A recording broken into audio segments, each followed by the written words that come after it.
What if the most alarming discovery in human history didn't come with a headline? What if it arrived as a signal, quiet, precise, impossible to explain, traveling across millions of miles of dead silence, straight toward Earth? NASA scientists are not sleeping comfortably right now. An object arrived from outside our solar system moving at 137,000 miles per hour. Scientists searched it for alien technology. A laser pulse was received from the deep void of space. And right now, humanity's own signals are leaking into the cosmos, and something out there could already be listening. This is not science fiction. This is happening now.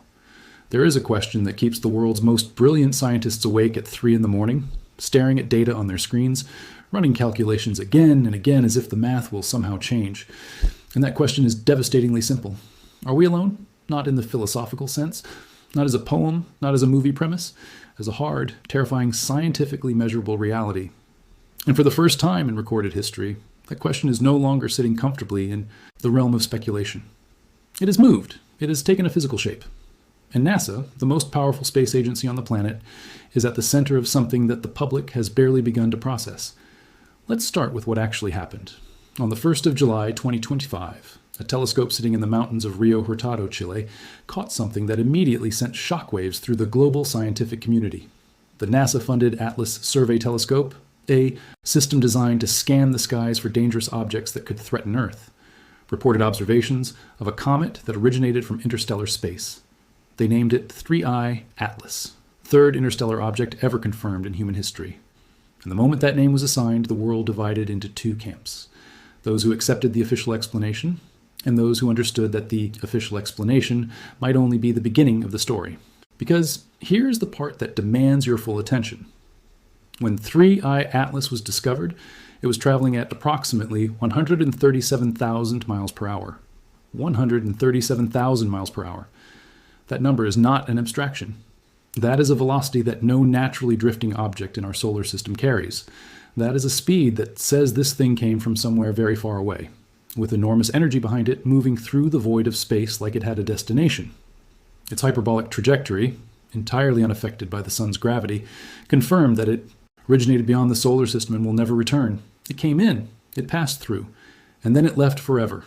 No orbit, no gravitational capture. Just an arrival, a pass-through, and a departure into permanent darkness. Now stop and think about what that means. In 4.5 billion years of Earth's existence, we have confirmed exactly 3 objects that passed through our solar system from the outside. 3. The first was Oumuamua in 2017, a bizarre cigar-shaped object that scientists still argue about because its acceleration patterns could not be fully explained by known physics. The second was Borisov in 2019, a more conventional-looking comet that caused less controversy. And then 2025 brought us 3I Atlas, the third visitor, and this one was different in ways that made even careful conservative scientists sit up and pay attention.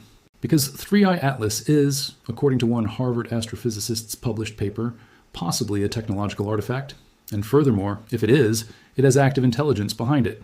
That is not a fringe blog post. That is a paper published by a researcher at one of the most prestigious scientific institutions in the world. The argument is this: the sheer size of 3I Atlas is statistically improbable for a natural interstellar comet. Based on observations from NASA's Hubble Space Telescope on August 20th, 2025, astronomers estimated the diameter of 3I Atlas's nucleus to be not less than 1,400 feet and not greater than 3.5 miles. An object of that scale, passing through our solar system at that velocity, arriving from outside the Milky Way's familiar boundaries, should be extraordinarily rare by any natural statistical model. Extraordinarily rare. And yet, here it was, right in front of us, at exactly the moment in history when our detection capabilities had finally become advanced enough to find it. That timing matters, and we will come back to it. But first, the investigation. The moment 3I Atlas was confirmed as interstellar, every major telescope on the planet swung toward it, not just out of curiosity, out of something closer to urgency. The breakthrough.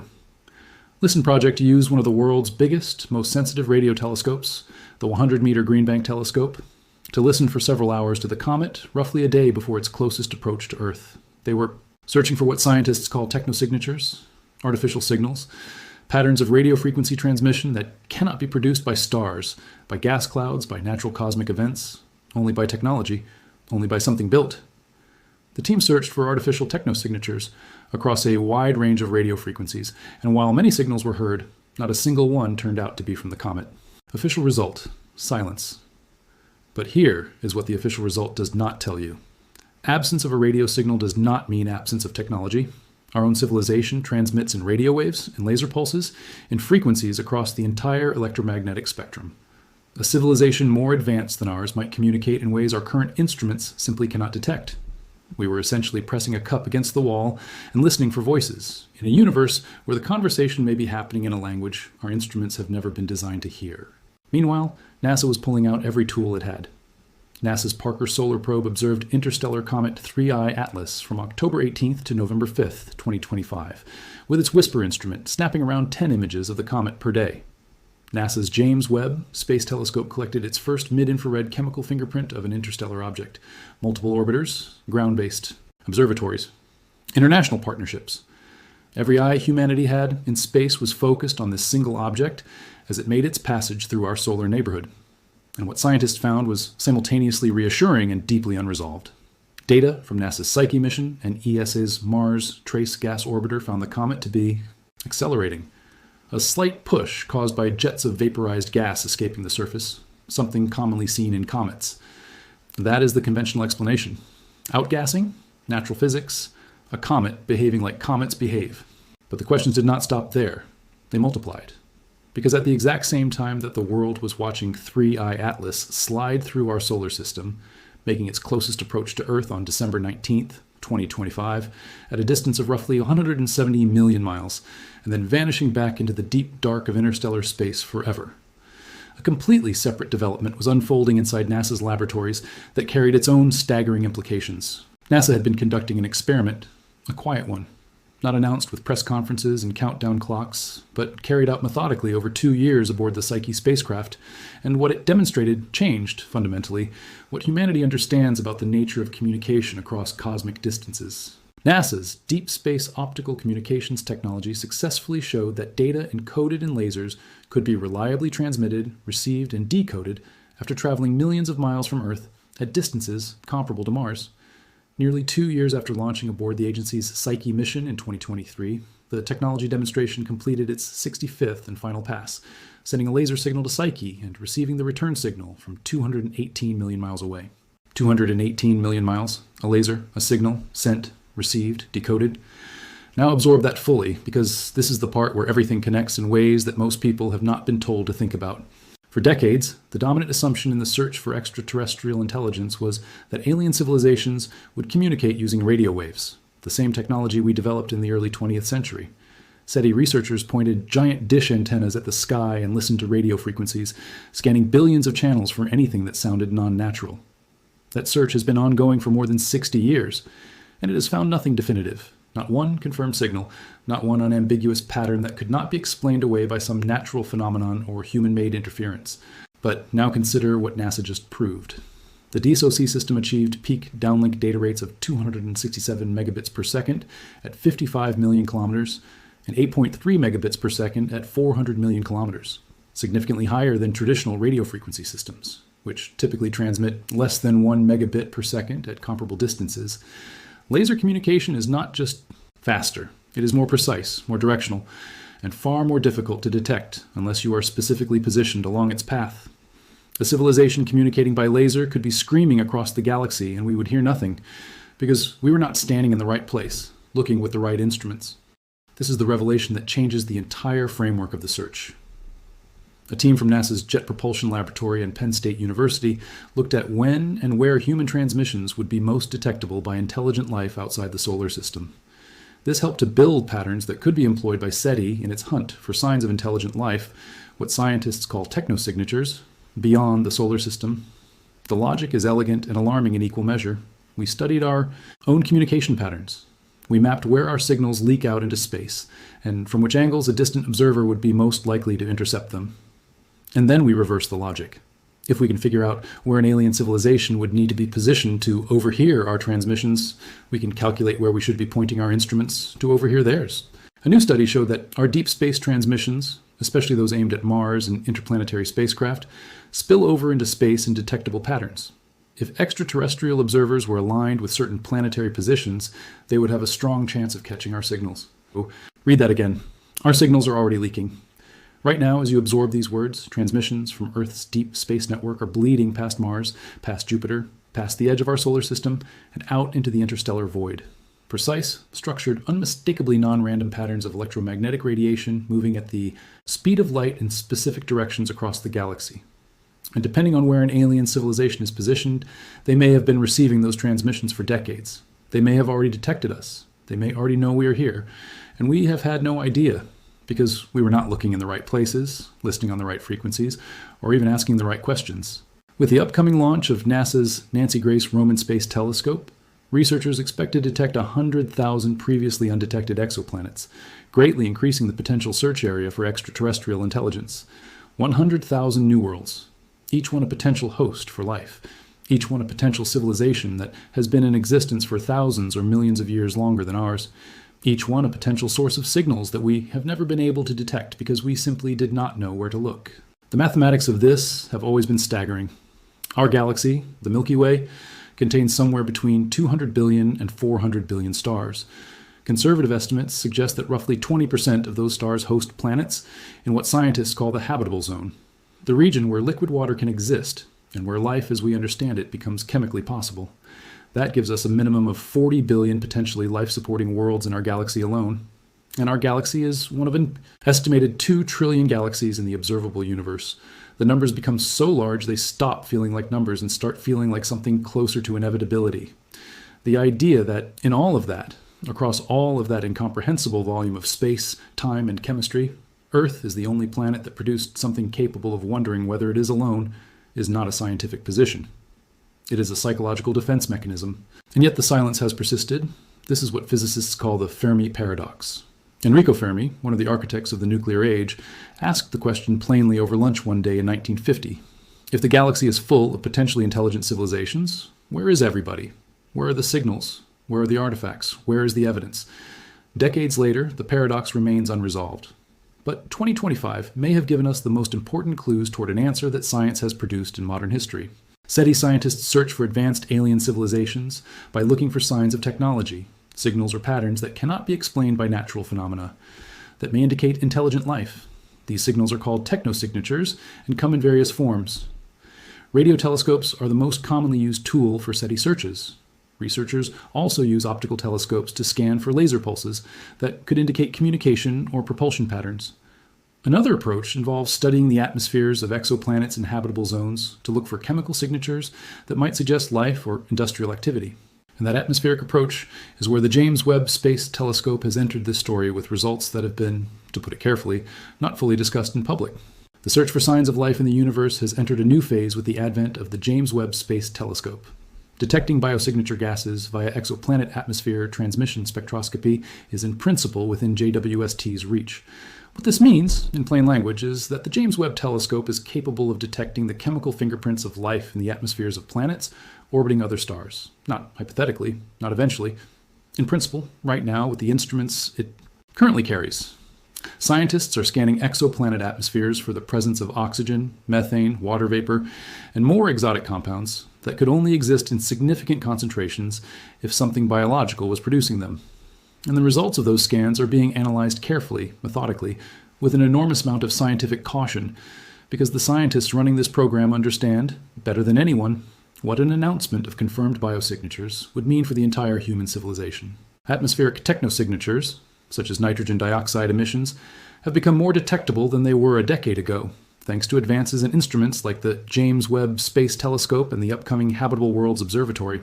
With HWO, scientists could detect these emissions from as far as 5.7 light-years away, just beyond our closest stellar neighbor, Proxima Centauri, 4 light-years away, practically next door in cosmic terms. And we now have the instruments to detect whether a technological civilization exists there. Research led by Dr. Sophia Sheikh of the SETI Institute set out to answer a deceptively simple question. If an extraterrestrial civilization existed with technology similar to ours, would they be able to detect Earth and evidence of humanity? And if so, what signals would they detect?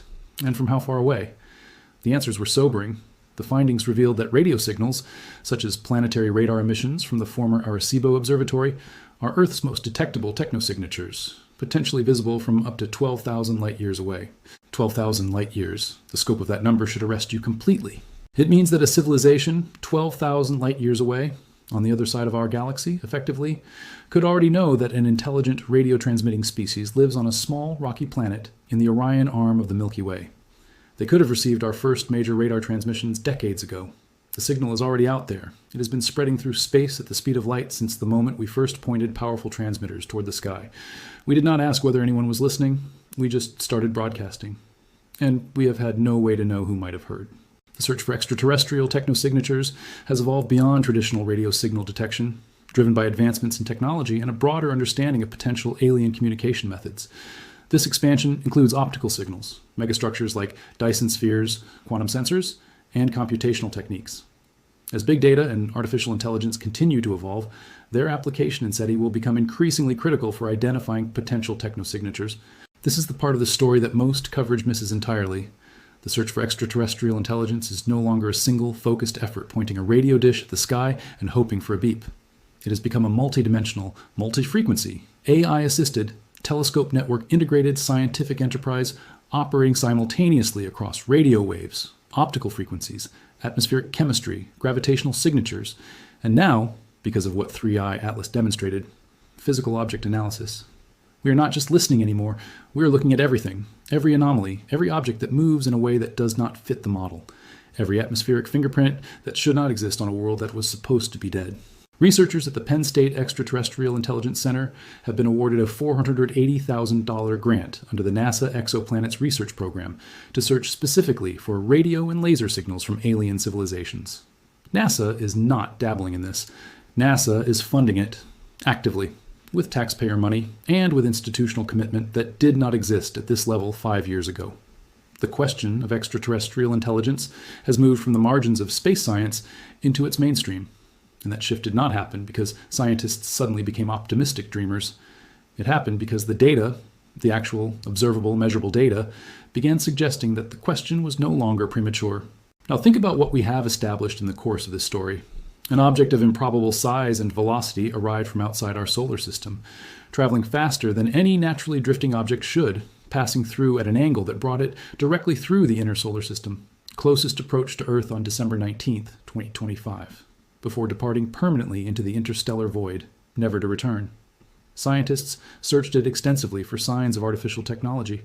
The official answer is that nothing artificial was found, but the instruments used to conduct that search were radio telescopes. Instruments designed to detect a specific type of signal from a civilization that communicates the way we communicated in 1960. And NASA simultaneously just proved that laser-based deep space communication is not only possible, but vastly superior to radio. More precise, more directional, nearly impossible to detect, unless you are positioned exactly along its path. The connection is not difficult to draw. A detection of extraterrestrial intelligence would trigger a complex global process shaped by uncertainty, misinformation, and multiple ideological stakeholders. Past cases, such as Jocelyn Bell Burnell's 1967 discovery of pulsars, highlighted the importance of rigorous, transparent protocols for managing scientific findings. When Burnell discovered pulsars, the rapidly spinning neutron stars that emit precise, clock-like radio pulses, her initial private reaction was that she might have detected an alien signal. The pulses were so regular, so structured, so unlike anything previously observed in nature, that extraterrestrial origin was genuinely on the table until the physical explanation was found. She named the signal LGM-1, Little Green Men. Officially, as a joke. Unofficially, as a reflection of what everyone in that laboratory was quietly wondering. And the lesson of that story is not simply that we should be careful before making extraordinary claims. The lesson is also that our instruments keep finding things that we initially cannot explain, and that the explanation, when it finally comes, is sometimes mundane. But sometimes the explanation we settle on is the one that requires the least upheaval to the existing order of things, the one that lets everyone go home without having to completely rebuild their understanding of reality. Scientists are human beings operating inside institutions. Institutions have careers, reputations, funding streams, and political pressures. The history of science is full of discoveries that were explained away, minimized, or quietly shelved, because the true explanation was too disruptive to absorb at the time it was made. This is not a conspiracy. It is institutional inertia. It is the natural resistance of established frameworks to data that does not fit comfortably inside them. The data from 2025 does not fit comfortably inside existing frameworks. An interstellar object of suspicious size, moving at impossible speed, that was searched for alien technology using instruments potentially incapable of detecting the most advanced forms of technological communication. And that has now permanently left the solar system, taking whatever secrets it carried with it into the permanent darkness of interstellar space. Simultaneously, NASA proven that laser communication across hundreds of millions of miles is not just possible, but operationally reliable. The DSOC system achieved results significantly higher than traditional RF systems, which typically transmit less than 1 megabit per second at comparable distances, while laser systems hit 267 megabits per second, a 267-fold improvement in data transmission. A civilization capable of this technology at an advanced level could fill an entire library's worth of information through a beam thinner than a hair, across distances of light years, and we would have no way of knowing it was happening unless we happened to be standing exactly in the path of that beam with exactly the right detector. And our own signals, the ones we have been broadcasting for 70 years, are spreading outward in an ever-expanding sphere of electromagnetic radiation, carrying the unmistakable signatures of technological civilization, reaching deeper and deeper into the galaxy with every passing year. Our deep space transmissions, especially those aimed at Mars and interplanetary spacecraft, spill over into space in detectable patterns. If extraterrestrial observers were aligned with certain planetary positions, they would have a strong chance of catching our signals. The findings suggest that by mirroring this logic, looking for exoplanet alignments and focusing on nearby star systems, we could boost our own search for alien technosignatures. The map is being drawn, the coordinates are being calculated, the instruments are being pointed in the right directions for the first time in the history of this search. And the question hanging in the air, the one that nobody in official science will speak aloud with the full weight it deserves, is whether we are racing toward a discovery or whether the discovery has already been made. And what we are watching is the careful, methodical process by which institutions prepare a civilization for information it has never had to process before. Because there is one more layer to this that demands to be spoken. The SETI Post-Detection Toolkit 2050 is a resource for the SETI and technosignature community, integrating contextual future scenarios and alternative detection situations to be used for anticipating post-detection outcomes across various interest groups. It provides crucial definitional groundwork for developing comparative post-detection scenarios and ensures that post-detection strategies continuously evolve alongside scientific and technological advancements. They have already written the playbook, not for the detection, for what comes after the detection. Societal responses, institutional protocols, communication strategies, misinformation management. The global process that would need to unfold when the answer to humanity's oldest and deepest question is finally confirmed. Scientists are not naive. They understand that the announcement of confirmed extraterrestrial contact, or even the announcement of confirmed extraterrestrial biosignatures on a distant exoplanet, would be one of the most psychologically disruptive events in the history of human civilization. More disruptive than any war, more foundational than any political revolution. Because it would not just change what we know, it would change who we understand ourselves to be. The fact that the playbook already exists tells you something important about how seriously the people closest to this data are taking the possibility. And so we are left here in the middle of 2026, standing at the confluence of more genuinely significant developments in the search for extraterrestrial life than any previous era in human history has produced. An interstellar object of unresolved nature arrived, passed, and departed. NASA proved that laser communication across interstellar scale distances is operationally viable. Our own signals have been leaking into the galaxy for 7 decades. 100,000 new exoplanets are about to be mapped by the Nancy Grace Roman Space Telescope. The James Webb Telescope is sniffing alien atmospheres for the chemical signatures of life. AI-powered SETI systems are scanning radio and optical frequencies in ways no human team could manage manually. And the scientific institution most capable of making the definitive announcement has already written the document explaining how to manage what comes after. The silence is not empty. It never was. It is full of signals we have not yet learned to read, objects we have not yet learned to interpret, and a question whose answer, when it finally arrives, will not sound like a confirmation. It will sound like everything you already suspected, presented in a format you were never fully prepared to receive. Something is out there. The instruments are pointed. The data is accumulating. And the only question that remains, the one that even the most careful and cautious scientists cannot fully answer when the laboratory lights go off and the night gets quiet, is not whether we will find the answer. It is whether the answer finds us first.